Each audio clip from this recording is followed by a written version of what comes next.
നമുക്കിന്ന് വെള്ളയപ്പം ഉണ്ടാക്കിയാലോ. അപ്പോൾ വെള്ളയപ്പത്തിനുള്ള പച്ചരി കുതിർത്തതാണ്. പച്ചരി 3 ഗ്ലാസ് പച്ചരിയും കുറച്ച് ചോറും പിന്നെ കുറച്ച് തേങ്ങയും ഇതെല്ലാം കൂടി നമുക്കൊന്ന് അരച്ചെടുക്കാം. വെള്ളയപ്പത്തിൻ്റെ മാവ് ഇവിടെ അരച്ച് വെച്ചിട്ടുണ്ട്.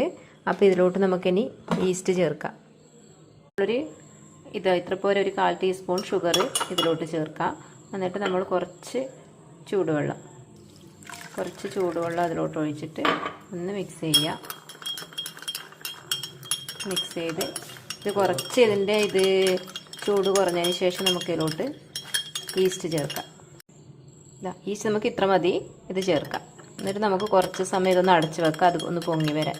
അപ്പോൾ ഞാനിങ്ങനെയാണ് സാധാരണ ഉണ്ടാക്കാറ്. അപ്പോൾ ചില ആൾക്കാർ ഡയറക്റ്റ് നമ്മുടെ അരി അരക്കുമ്പോൾ തന്നെ ഈസ്റ്റും എല്ലാം ചേർത്തിട്ട് അരക്കുന്നതാണ്. പക്ഷെ ഞാൻ ഇതുവരെ അങ്ങനെ ഉണ്ടാക്കി നോക്കിയിട്ടില്ല. അപ്പോൾ ഇതാകുമ്പോഴത്തേക്ക് നന്നായിട്ട് മാവ് പൊങ്ങി വരുന്നുണ്ട്. അപ്പോൾ നമ്മളിതൊരു 10 മിനിറ്റ്സ് വെച്ചിട്ട് ഇതൊന്ന് റൈസ് ആവാൻ വേണ്ടിയിട്ട് വെക്കാം.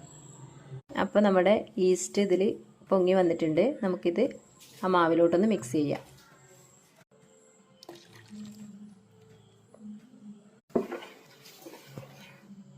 അപ്പോൾ നമ്മുടെ വെള്ളയപ്പത്തിൻ്റെ മാവ് ഇത് നന്നായിട്ട് പൊങ്ങി വന്നിട്ടുണ്ട്. അപ്പോൾ നമുക്ക് ഇതിലോട്ട് കുറച്ച് ഉപ്പ് ചേർക്കാം. കുറച്ച് ഉപ്പും പിന്നെ കുറച്ച് ഷുഗറും, ഒരു 2 ടീസ്പൂൺ ഷുഗറും കൂടെ ചേർത്തിട്ട് നന്നായിട്ട് മിക്സ് ചെയ്യാം. പിന്നെ നന്നായിട്ട് മിക്സ് ചെയ്യാം.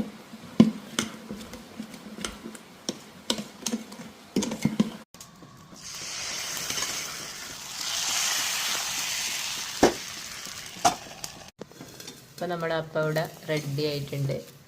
വളരെ എളുപ്പത്തിൽ തന്നെ നല്ലൊരപ്പം റെഡി ആയിട്ടുണ്ട്.